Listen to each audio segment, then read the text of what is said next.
En este espacio de acción ganadera en el que intentamos abonar a la capacitación, siempre charlamos con especialistas y hoy tenemos a uno muy especial, que es Sergio Marcantonio, muy especial por sus conocimientos, muy especial por su calidad humana y muy especial porque es uno de los grandes pilares de acción ganadera.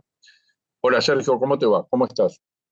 Hola Daniel, ¿cómo estás? Muy bien, gracias. En la presentación creo que ya muchos te conocen. Sergio es médico veterinario egresado de la UBA, también tiene una maestría en reproducción animal, también en la Universidad de Buenos Aires. Es profesor en la Facultad de Veterinaria, en la Cátedra de Reproducción Animal.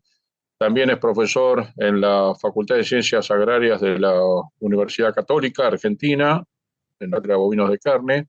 Y también es profesor de la maestría en producción animal que dictan las facultades de agronomía y veterinaria de la UBA.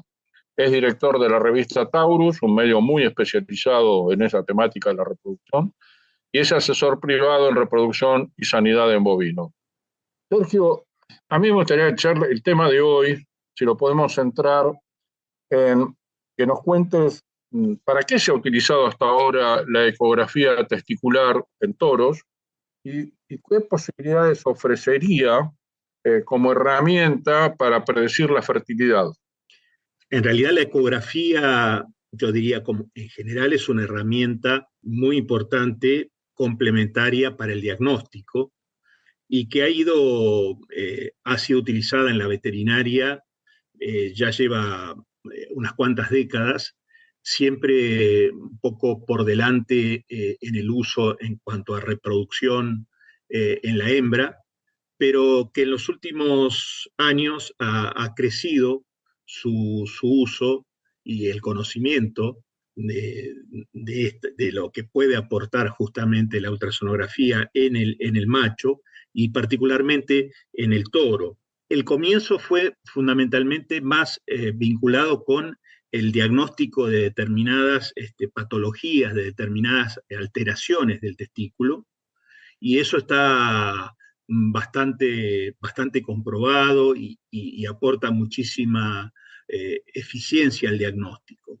Pero en los últimos años se ha comenzado a sacarle un poco, desviar esa atención de lo patológico, de lo anormal, para ver de qué manera esta herramienta podía aportar a la selección de los toros, no solo de los toros de los rodeos comerciales, sino también incluso de los toros de elite, de los toros de los centros de colecta y procesamiento de semen.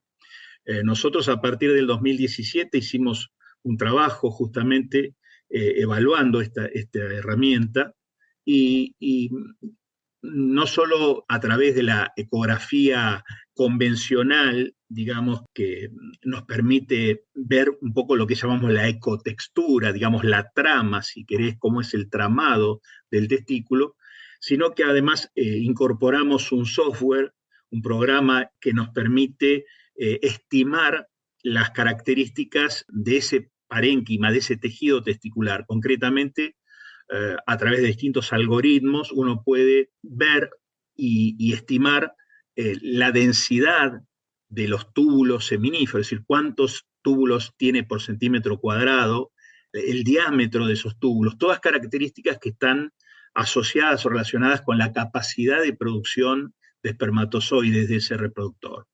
Entonces, lo que pretendíamos hacer es justamente que a través de una evaluación rápida, de una evaluación totalmente no invasiva, porque no le hacemos absolutamente nada al toro, poder ver ya de antemano el futuro de ese reproductor. Es decir, bueno, este reproductor realmente va a poder, reúne las condiciones para digamos, pueda ser mantenido en un centro. Vos sabés que los centros es como un hotel 5 estrellas, entonces el toro Claro. tiene que estar pagando todos los días que está ahí, alimento, estadía y demás. Entonces, si esos toros verdaderamente justifican o no justifican, más allá de todo lo importante que es, por supuesto, su condición genética, pero bueno, si está en condiciones de poder transmitir esas condiciones genéticas, porque puede producir básicamente pajuelas de semen y que puedan ser utilizadas. Entonces, ¿a partir de qué edad, ya en toros jóvenes, ya se puede empezar a predecir su capacidad, digamos, su posibilidad, su potencial de fertilidad? Sí, en el caso nuestro trabajamos fundamentalmente ya en toros que estaban en el centro, o sea que ya eran toros de 1 año y medio para arriba. Pero vos sabés que hay trabajos incluso que utilizan esta herramienta para predecir en toritos, en terneros, la precocidad sexual. O sea, uno puede evaluar el testículo por medio de esta herramienta y estimar el momento en el cual alcanza la pubertad. ¿Mm? Porque yo no quiero complicar mucho, pero vos pensás que cuando el toro ya viene de fábrica con todos esos túbulos, el testículo, pero en el Claro, momento de la pubertad esos túbulos se empiezan a llenar de células porque empieza a haber una multiplicación y empieza a producir cada vez mayor cantidad de espermatozoides. Entonces, esos túbulos vacíos, digamos, o esos túbulos ya llenos de células, dan una imagen distinta a la ecografía. Entonces, a través de eso se puede estimar cuándo se produce la pubertad en el toro, que es una característica muy importante, esa precocidad sexual, porque eso va a ser incluso transmitido a hijos e hijas, no solo claro, a los claro. machos, sino las hembras también. Eso te iba a preguntar, porque la precocidad es heredable, ¿no? Creo que hasta ahí era algo conocido o es algo conocido. Y estas características que ustedes ven, observan, miden con la ecografía, también son heredables entonces. O sea, podríamos predecir que sus hijos... Yo no me animo a decirte que las características que uno ve a la ecografía de ese toro, no puedo decirte un valor de heredabilidad porque habría que estudiarlo y en realidad nosotros no hemos estudiado eso. Pero sí lo que puedo decir es que evidentemente hay una buena repetibilidad en los datos que uno va obteniendo y como son características, digamos, de conformación en definitiva, sería de esperar que esto funcione como una característica heredable, pero no te puedo decir verdaderamente el valor de heredabilidad, ni mucho menos, ni el uso de ese valor, o si va a ser Estas, aplicable o no. esas ecografías permiten ya medir, observar y, entre comillas, la calidad de los espermatozoides, o sea, su movilidad, cosas de las que siempre se habla en estos temas. Indirectamente, o sea, indirectamente, lo que nosotros encontramos es que, por ejemplo, lo que es la densidad de los túbulos, la cantidad de túbulos por unidad de superficie, está asociada con la calidad seminal, especialmente vinculada con la morfología espermática, es decir, con las características de los espermatozoides estructurales.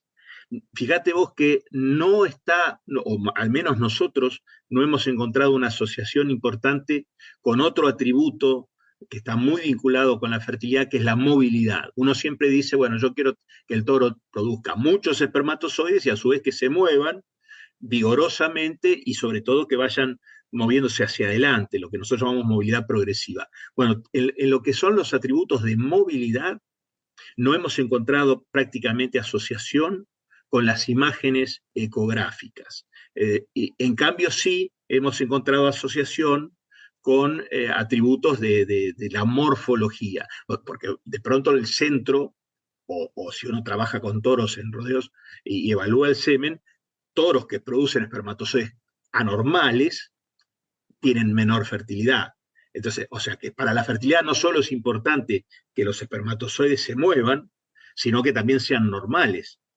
Claro. Las dos cosas son importantes. Bueno, por el lado de la movilidad no habría una asociación, pero por el lado de lo que es la anormalidad o la normalidad, en ese caso sí hay una asociación. Quiero decirte que es una herramienta joven desde este punto de vista, o sea que todavía hay camino por recorrer, seguramente haya que mejorar, que ajustar cuestiones. si yo soñando un poco, incluso ahora nosotros estamos pensando en avanzar en la investigación, si a mí me decís si sueño, lo que yo querría es desarrollar un índice que contemplara distintos aspectos de lo que da la ecografía. Es decir, porque la ecografía, que yo te digo, por ejemplo, te da parámetros como te digo, el diámetro de los túbulos, la densidad de los túbulos, etcétera. Pero también uno puede evaluar con la ecografía más convencional el grado de homogeneidad de esa trama. Entonces, si uno pudiera, que es lo que más se ha estudiado, si uno pudiera tomar ese valor, tomar el valor de los túbulos, tomar el valor incluso, nosotros también estamos empezando a trabajar con Doppler, con ecografía Doppler, que te evalúa la irrigación de ese tejido, y si uno pudiera tomar y meter en una gran fórmula los distintos datos y decir, bueno, por encima de este valor es de fertilidad normal, por encima de este otro valor más alto es de fertilidad. Entonces, eso sería lo ideal y lo que uno podría tener una aplicación práctica. Entiendo, perfecto. O sea, ese falta. índice, claro, ese índice te permitiría tener una evaluación objetiva, digamos, sacar un número, que es un índice, que te permita hablar de ese toro, señalando cuál es o podría ser su fertilidad. Fundamentalmente porque, como vos nos contabas, todavía no está medida, al menos por ahora, la heredabilidad de estas características, ¿no? De cada una de estas características que ustedes ven en la FIA, por lo tanto, no permite construir un DEP, me imagino, si no conoces qué heredabilidad tiene. Exactamente. Pero la pregunta es, actualmente, ¿podría pesar esto en la decisión de compra de un toro? Por ejemplo, quienes se acercan a comprar toros, ya sabemos, miran sus catálogos, miran todos sus, o sea, además de sus características externas fenotípicas, ¿no? Miran todas sus evaluaciones a través de los DEP, ahora ha aparecido la genómica, ¿no? Y esta podría ser otra consideración a tener en cuenta, hacer una ecografía testicular. Yo creo que sí, no, yo te vuelvo a decir, no hoy, pero a mí no me cabe duda que en un futuro cercano va a hacerlo, se le va a encontrar la vuelta porque es muy, digamos, rápido, no invasivo, no genera, no es como vos decís, bueno, claro, hacer una biopsia es listo, pero la biopsia implica incluso hasta poner en riesgo el futuro del reproductor, porque depende de cómo reaccione a esa inflamación que se genera. Esto es totalmente no invasivo y con el avance sobre todo de la tecnología y asociado con lo que es el estudio de imágenes y los programas de estudio de imágenes, realmente tiene un potencial muy, muy grande, muy grande. Sergio, muchísimas gracias. Como siempre, esperamos que seguramente lo vas a hacer, que en la medida en que ustedes sigan avanzando con todos estos trabajos, investigación y desarrollando estas tecnologías, nos sigas contando. Y otra vez gracias. Gracias por ofrecernos todo esto. Que esté muy bien. Al contrario, muchas gracias a vos, Daniel, y vos sabés de mi afecto personal e incluso también de mi afecto hacia Acción Ganadera, con lo cual para mí es un placer poder estar aquí presente.